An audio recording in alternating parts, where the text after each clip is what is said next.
Dallas, Georgia. It's 3 p.m. Samantha Lee and her neighbors are gathered, like they do every school day, at the neighborhood bus stop, waiting to pick up their young children. It's a large bus stop. A lot of kids get off at this bus stop, and a lot of parents are there waiting for their kids. But today, there's a substitute driver, a middle-aged woman who is not letting the children off the bus. Concerned, Samantha begins recording as her 9-year-old daughter Chloe and her 5-year-old son Carter are inside. She's not letting us off! It was like, why was she not letting the kids off the bus? What the hell is she doing?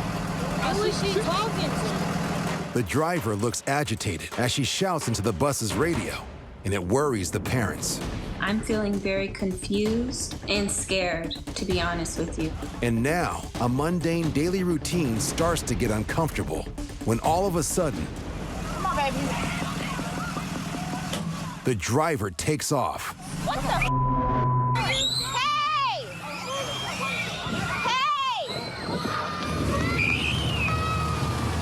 When the bus stops at the end of the street, Samantha gets in front of it to prevent the driver from leaving again. Absolutely not! Did somebody call the police yet? Samantha and the other parents feel helpless as they wait for police to arrive. Right, what's going on? Have a situation.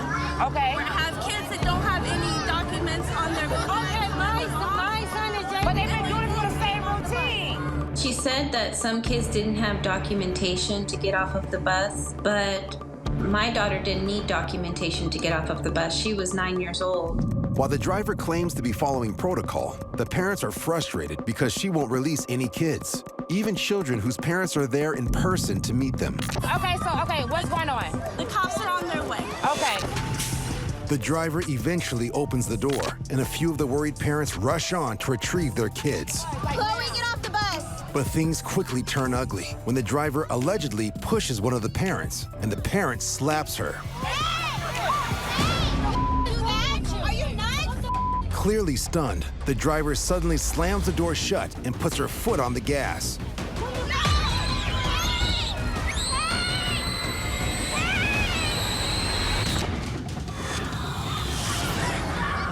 She definitely put the kids' safety at risk. There were so many things in that moment that was going through my head. I was very pissed off. You don't keep a child away from their parents. An older sibling of a child inside the bus chases after it and jumps through an open window. Open the door! Open the door!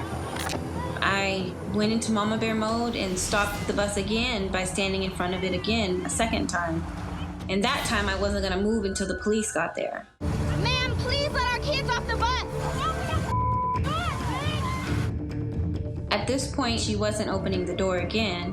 So in order to get their kids off the bus, they were pulling the children off of the bus from the side windows. Samantha's oldest child, Chloe, is among the lucky students who are able to get off the bus. How did you get off? Where's Kennedy? We got out the window. Up over there. It was a completely different type of relief I never knew that I needed when my children got off of the bus.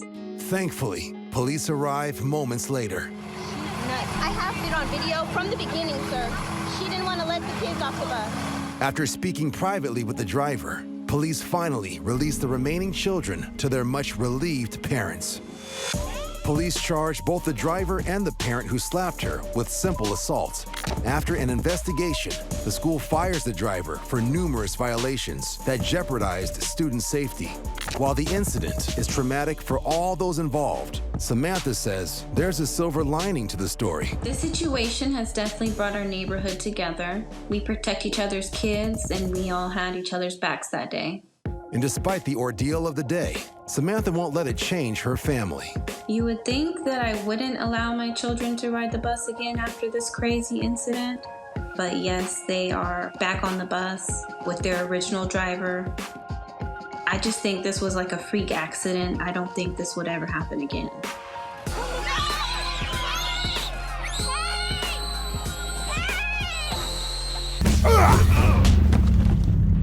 It's early evening in Atlanta, Georgia, and a delivery man named Cece is making his last stop of the day.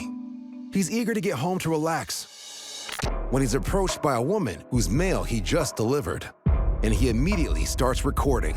I am not happy. I'm tempted to check your pockets. In fact, I'm calling the police. You can call who you like to call, ma'am, but I gotta go. No, you're not going anywhere. The woman claims that when she got her package, it was already open, and it doesn't take long for what appears to be one of her family members to intervene. You know this lady? She just signed that package. It was open when she got it already. Okay, well, I didn't You take are the not package. going anywhere. You stole my Don't hit me, mala. ma'am. Don't you hit me. You Don't you stole hit me. my mala.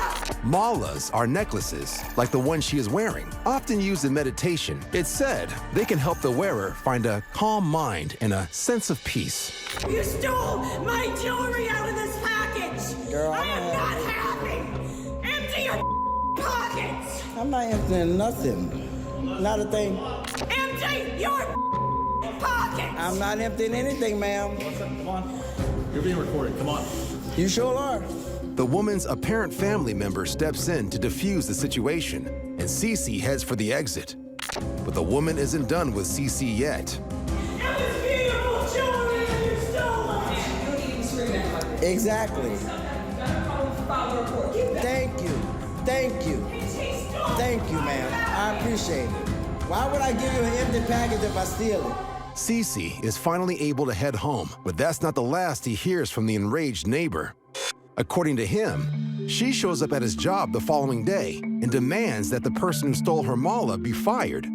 But Cece's employer reiterates that it was simply a case of the package being damaged. Cece's route has since been changed to another location in the neighborhood, and he no longer makes deliveries to the building. But he hopes she finds a replacement mala to bring her some peace. Empty your pockets. I'm not emptying anything, ma'am. When it comes to karma on Neighborhood Wars, it's the gift that keeps on giving. This porch pirate in Washington is taught that by continuing on the wrong path, karma will ensure he has a good trip. And some neighbors are stubborn, often needing reminders. Karma's been known to send signs from above. In Myrtle Beach, South Carolina, this man tries breaking into a neighbor's house, only to beat himself unconscious while doing so. He is able to rouse himself, but is later found by police and taken to the hospital, proving opportunity may knock, but karma knocks back.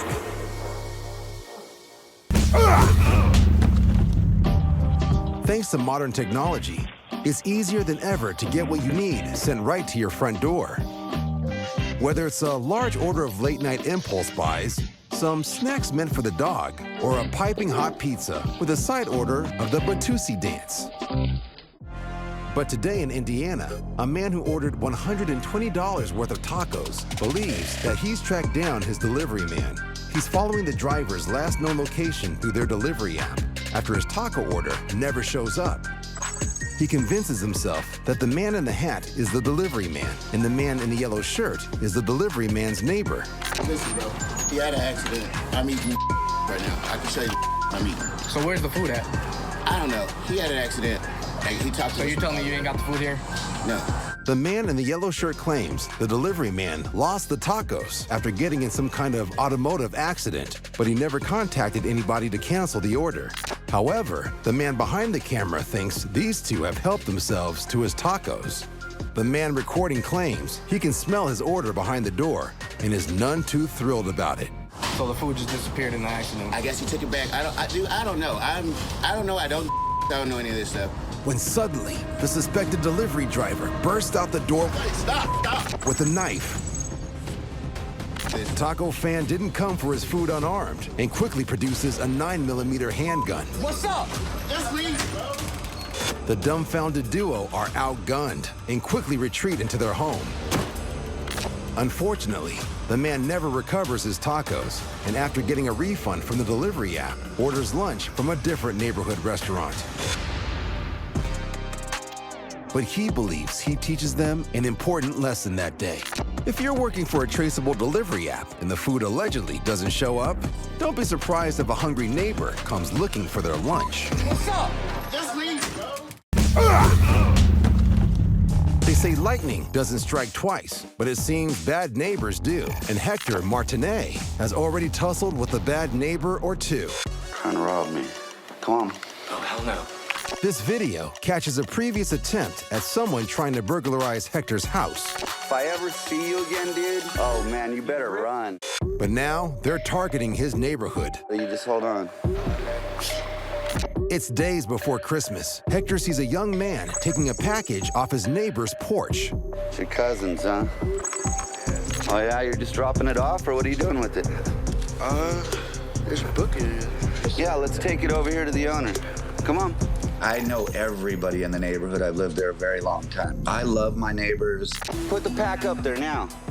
Put it back on the house. The package belongs to one of his oldest neighbors, a recent widow. That lady had just lost her husband, and it was nearing Christmas, and the son had sent that package as a book. Hector calls the police. I got a guy stealing packs off people's front porches. I need a unit here on 5921. No, please don't call us. The suspect begs Hector to let him go, but he must be new to the neighborhood. Get the cops here right now. I definitely wasn't gonna let this go. He was not gonna victimize my neighborhood or my block. And you stand right there until I get here. Hector worries the suspect might try and run before police arrive, and Hector is not dressed for a chase. I'm standing here barefoot in the snow with no shirt. To Hector's relief, another neighbor, Bob, arrives and offers Hector some help. Hey, Bob, get on your phone too, would you? But the suspect is getting antsy. Stay right there, man. Sit down. I'm gonna get my dogs on you, man. Sit down or I'm gonna let the dogs out.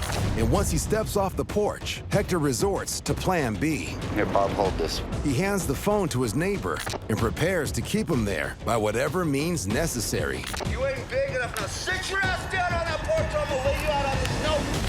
Go. Yeah. So Hector decides to convince him. I got the cops on the way, buddy. Never me, man. I told him, you either wait for the cops or you're gonna have to deal with me. Because I'm not gonna be as nice as the cops. You ain't big enough, believe me.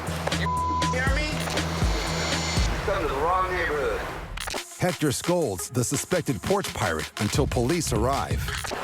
What are you thinking anyway? No, I mean, what, you Grinch? Come up in here, ruin people's Christmas shit? Man, you piss me off, dude. The cops let the man go with just a warning, and the neighborhood's holidays are saved. Hector's heroics don't go unnoticed. All of a sudden, now I'm getting cookies from the neighbor thanking me. I didn't really think I did anything, you know? And to all the would-be crooks roaming around, Hector has a warning of his own. You in the wrong neighborhood, buddy. Sit the down. In Sterling, Virginia, a biker is riding through his neighborhood when he spots a yellow Jeep jump the curb next to a teenage boy walking home from school. The driver jumps out of his vehicle and begins screaming at the teen. According to the driver, the neighborhood teenager walked against a green light, almost causing an accident.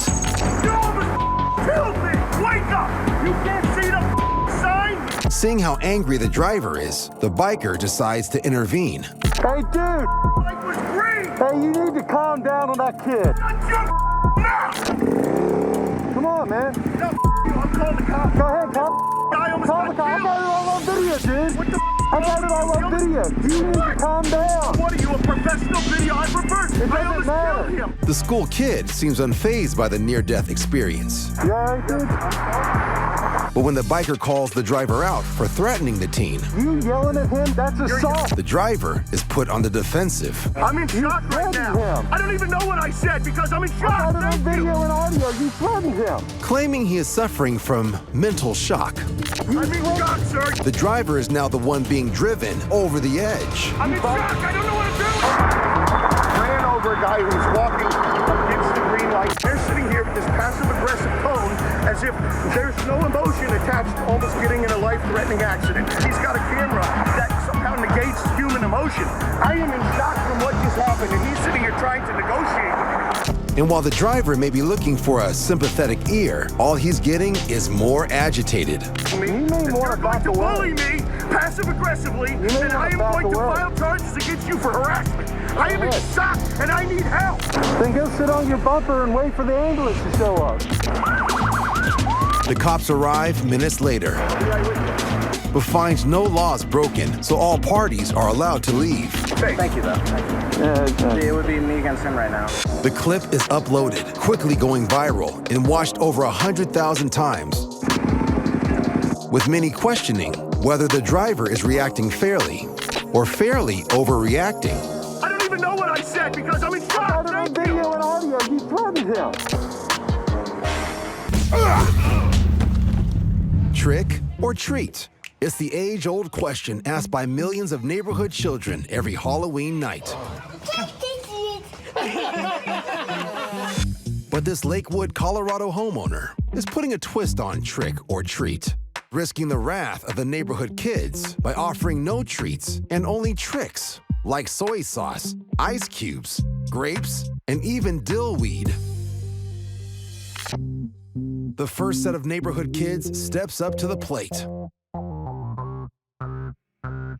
It's a score for the savory seasoning. However, the princess and the unicorn are a bit more perplexed. Realizing they've been duped, some of the neighborhood kids refuse to play along. Others find humor in the prank. But it's all fun and games until one of the neighborhood parents takes one look at the man's basket of baddies and gives him some instant feedback. That was a good throw. Well, that was me. That was really me. Okay. Not to be out-tricked, the mom tears open the packets of soy sauce, and the homeowner gets his just desserts.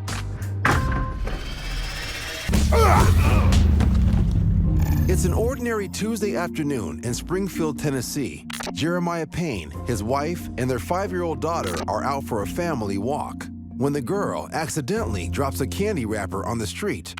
A neighbor comes running out of his home to confront them, so Jeremiah starts recording. Yeah, it's her candy. I apologize. It fell out. Get on your knees, put your hands behind your back. According to Jeremiah, the neighbor berates them for littering and claims to be a cop. But when Jeremiah asks for his name and badge number, the neighbor suddenly gets physical. Let go of my phone, man. What are you doing? Man, all I do is ask your name and badge. Am I gonna have a problem with you? It's not clear why the neighbor is behaving in this way, but he is not happy. The is wrong with you, dude? Get in. We're just trying to watch your phone. Guys, please. We're just You. As the situation is getting even more tense, the neighbor calls the police. I need an officer. Get the away from me. Stay away from me. I would just like to watch your phone. No, we're leaving. No, you're not going to. You're not a cop to detain me. Wait for the police officer. You are not a cop. Hey, he's trying to kidnap me. Help! Yeah. Help! 10 minutes later, the police arrive. I'm not going to jail, dude. I didn't do anything wrong. The neighbor goes over to explain his side of the story, and then the cops come to speak with Jeremiah and his wife. So I want to press charges on him. I have it on video. Would you like to see it? After watching the video, the cop consults with the neighbor, and then they approach Jeremiah. Mr. Payne, is it all right if he speaks with you for a moment? As long as you stand here while he does. Yes, sir, of course. Jeremiah has no clue what the man is about to say. I'm not trying to hurt you. Don't want to scare you. I'm trying to be man enough and apologize, which is a hard thing for cops to do. I just didn't like the litter in my yard. That's all. She didn't mean to drop it, but to go to that extent because I pulled out my phone and asked you for your name and badge number, really? Come on now. That's being a tyrant. 100%. You're right, and I apologize. I'll extend my hand to you if you're man enough to shake it. Oh, I'm man enough to shake your hand. All right. Is it all right if we leave it at that, sir? Yeah. I'm still going to post a video, though. I mean, that's your legal right. I'm not going to stop you from doing that. When the video is published online, it receives 50,000 views. Jeremiah has not filed any charges, and he and his family have recently moved to Kentucky, where they hope to live a stress-free life. Get the away from me. Stay away from me. Kennewick, Washington. It's the last day of school before the summer break, and 15-year-old swim team champion Alonzo Smith is walking his usual route home. Suddenly, a neighbor comes out of his house and starts yelling at him. Off of our grass. I don't mean to, it's just the lawn's like closed. If you do not stay off of our property, I'm gonna come out here and kick your ass. Alonzo is bearing the brunt of this neighbor's anger as construction has closed the sidewalk, forcing pedestrians to either dodge cars in the street or walk on this man's lawn. Stay off of our property. Stay on the street. I'm sorry. Okay, I'm gonna go call the cops, and they're gonna come out here and stand and watch, okay? Okay. You come out. Get the out of here. Get the out of here before I kick your ass. This is not the first time that Alonzo has walked across the lawn, and the neighbor is at his limits. Get the out of here now! How many times have I told you not to walk on my property? Like 4 times. Why do you do it? Because the sidewalk's Because you're stupid. Step on my property again and I'll beat the out of you. Stunned by the physical threats, Alonzo lets out a nervous giggle. You think it's funny? No, I don't. Obviously, you do. I don't think it's funny. I think you're kind of overreacting. No! I don't come walk on your property. Don't walk on my property. To be continued. When Alonzo's mom sees the video, she shows it to the police, but no charges are pressed as Alonzo is technically trespassing on the neighbor's property. Shortly afterwards, the angry neighbor moves to Texas. The construction in the street is finished, so next year, Alonzo doesn't have to learn the law of the lawn. Get the out of here now! Oh my God, he's off in our backyard. The woman recording this video is shocked to see her neighborhood gardener in her backyard with his pants down, touching himself. What are you doing? What the are you doing? What the are you doing? Nothing. The man appears to be caught red-handed and apparently knows it. Are you kidding me? Sorry. Are you kidding me? Sorry. You're sorry? You're going to jail. No. You're going to jail. How dare you? Get out of my yard. Thankfully, the gardener wastes no time leaving the woman's property. Get the out. Who the do you think you are doing that? But she continues recording, hoping to get the gardener's license plate number for authorities. Where's your car? Where the is your car? The man flees on foot. But with the help of the homeowner's video, authorities apprehend the gardener and charge him with indecent exposure. You're going to jail. How dare you? Hopefully, for the residents of this Camarillo neighborhood, they will never be exposed to this gardener again. You're going to jail. How dare you? Get out of my yard. Waterfowl are one of the most common wildlife neighbors. But just like the humans living on our streets, there's always that one goose or gander who is the foulest of them all. Oh yeah, he's gonna get a bird in. Look. Like it's in war. Just moments earlier, the person recording this video spotted a woman who dropped her bag after she was attacked by a male goose. And when a fellow neighbor sees the bag on the ground, he tries to retrieve it for her. Unfortunately, though, the goose seems to have already claimed it for himself.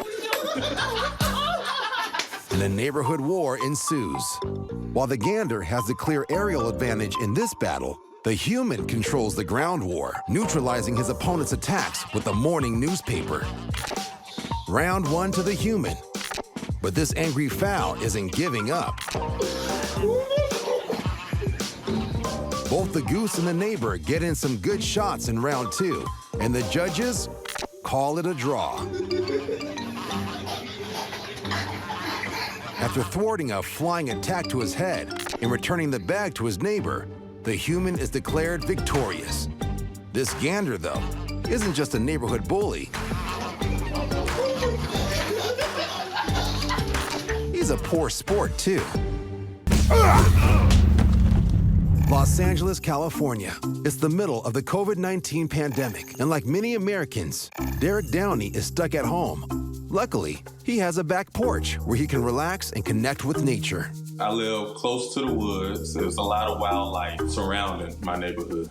So he decides to connect with a different kind of neighbor. I have two neighbors. Their names are Richard and Maxine, and they just happen to be squirrels. Richard, there you go. Wash it down with some water. But like any neighborhood relationship, this nutty friendship doesn't develop overnight. I gotta go get you some food. How are you? With Richard, I saw this squirrel looking at me. I was like, what's up, buddy? I had some nuts. He grabbed my hand and took the nuts out of my hand, and from there, that's how the trust was built, with a few nuts and a conversation. You doing good today? I know it's a little cloudy. But Maxine isn't so quick to trust her human neighbor. I know we're not that familiar, but listen, you can trust me on this. Come and get the nut. I had to sit down and have that conversation like, hey, it's okay, I'm not gonna hurt you. You got trust issues? Who hurt you? I won't hurt you. It took a few weeks, but she eventually came around. There we go. I told you I ain't here to hurt you. Before long, Derek and his squirrely neighbors are spending every day together. And in a show of neighborly goodwill, Derek decides to surprise his new neighbors with their very own house. He up in there like, oh, what is this? I got a fridge, a stove, a sink. Oh, Derek went all out for me. Richard and Maxine's daily hijinks have amassed millions of views and more than 800,000 followers on social media. To anyone who thinks this neighborly relationship is on the squirrely side, Derek thinks differently. Richard and Maxine are just like human neighbors. They come together and sometimes they have arguments. Just stop. I promise you, there's neighborhood wars and animal neighborhoods as well. And just like many neighborhoods, this one is getting bigger. All the signs are pointing to Maxine being pregnant. Am I excited to have a new neighbor? Absolutely. I can't wait to welcome the new neighbors into the neighborhood. Look, right there. No, not me. I ain't got nothing. Look at the camera. Okay, let me get you something. Chicago, Illinois is a dog-eat-dog kind of city.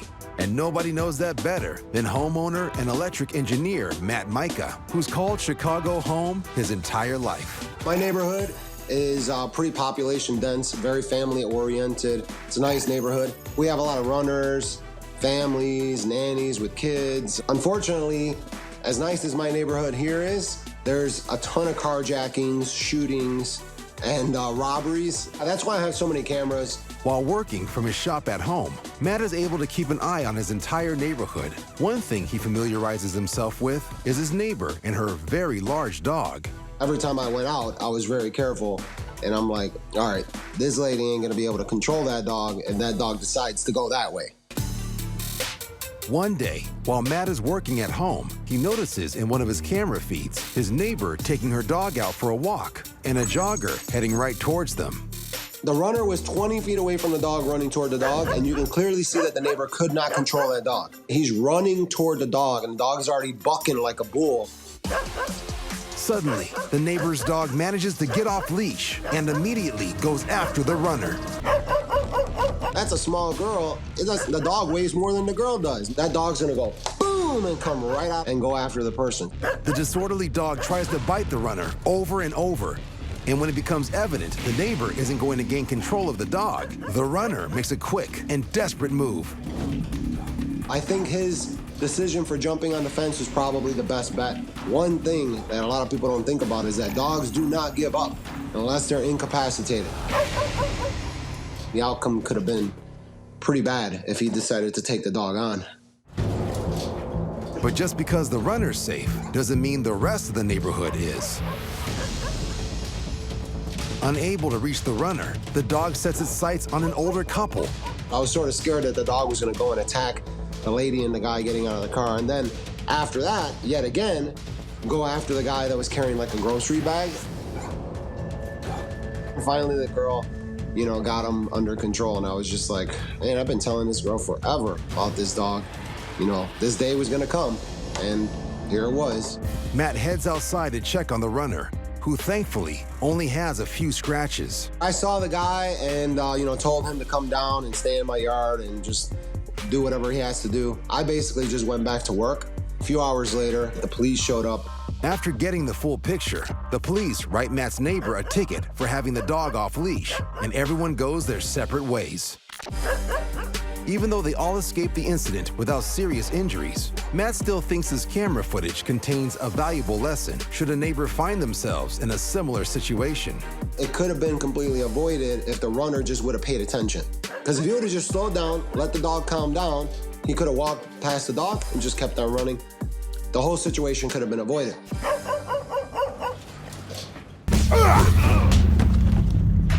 When most people think of New York, they think of the Big Apple. But upstate New York is filled with welcoming and picturesque neighborhoods, which is exactly why homeowner Chris Dorenzo is raising his family there. We were really drawn to this neighborhood where I grew up, knowing that it's a very quiet, family-friendly neighborhood. Chris and his wife purchased a home in the town of Lyons. And before they can even bring in their first moving box, they're introduced to the neighborhood busybody who lives right next door. The day that we did close on the home and got the keys, we were out front and she came out of her front door and said, "Hi, I'm the new neighbor. Your lawn really needs to be mowed." One morning, as the fall turns to winter, they look outside and see something new attached with zip ties directly to their house, a snow fence.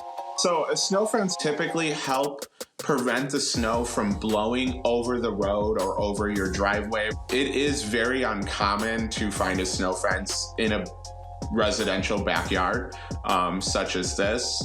Chris and his wife decide they don't want their neighbor's apparatus on their property. When she's never asked permission in the first place, they remove the fence from their house and take videos of themselves doing so to post on social media. But after taking the fence down themselves, the neighbor puts it back up while she thinks nobody's watching. Once she's done with the fence, she installs motion sensors in her house, pointed towards the Dorenzos to deter them from touching her precious fence. After the neighbor had put 2 motion sensors in her window facing our home and the snow fence, we decided to take googly eyes and draw little faces all over the window that faces her house right next to the snow fence and just write, "We are watching you." But the neighbor doesn't have a sense of humor about the matter. And while Chris is at work, she finds another way to once again put the fence back up. She then proceeded to take several pieces of trash, like a garbage can, a bench, a block, and take those items and pile them against our house, pinning the snow fence between our house and those items. And my wife woke up and saw it and basically decided, "I've had enough, I'm done." Not wanting their neighbor's apparatus on their property, Chris and his wife take it upon themselves to remove it. Infuriated by her fence being taken down a second time, according to Chris, their neighbor puts the fence up once more, then makes an unexpected call. So instead of having a civil conversation, she decided that calling the state police would be a better avenue. Okay, so you guys are the ones having issues with the neighbor, right? Yeah, yep. Her snow fence is on our property, and she continues to pile her stuff up against our house. Like against the gutters. Let's compare maps. When the New York State Troopers came, we had a map of the property line handy in our hand. I brought it out with me. So they could see exactly where the property line was. We're gonna settle this right now. We gotta take measure, we're gonna compare maps. That's not the property line. All right. We own 5 inches. Stop. You're not gonna argue with her over here. Do you understand? Yep. You don't speak to each other while I'm here. Okay. Understand? Despite the heated words between both sides, the troopers attempt to work as a mediator between the two neighbors and to determine exactly where the property line ends. She's piling this stuff up against all this, though. Okay, do you agree? Nothing was touching there. You liar. That's why I put this. I have pictures. We have pictures and videos. And when they make the final call, the neighbor moves her a pile of junk and puts up the fence in a way that doesn't anchor on Chris's property. She has generally left the snow fence alone where the cops told her she could put the stuff that was just over the edge of the property, line. Now, Chris and his family have an uneasy truce with their fence-loving neighbor, and he still holds out hope that they can have a reasonable relationship, even after all the drama.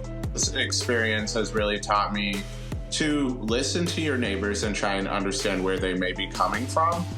This situation has also made me realize that we need to buy a big farm one day with no neighbors anywhere in sight. You liar. We have pictures and videos.